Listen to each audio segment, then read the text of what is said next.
Премиерот Заев имаше време да направи неколку селфи фотографии, но немаше да одговори на новинарските прашања околу голем број теми кои периодов будат интерес. Клучната која ги натера граѓаните масовно да заменат во Србија се вакцините, но Заев реши да одмолчи за големиот срам кој денеска случуваше по границите во градовите низ Србија.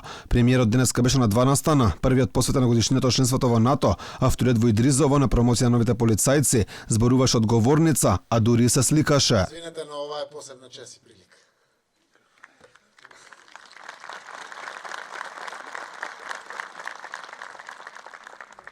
Тоа што медиумите чека одговори за скандалите и бара изјави од присутните, Заев очигледно не го потресе, иако новинарите побараа тој Спасовски да дадат изјава, сепак решија да заминат без коментар. Алфа дури испрати порака лично на премиерот, дали по крајот на настанот во Идризово ќе даде изјава за медиумите, меѓутоа одговорот беше не, со благодарност за разбирањето. Се извинувам, дури сега ја гледам пораката. Денеска нема да давам изјава. Благодарам на разбирањето.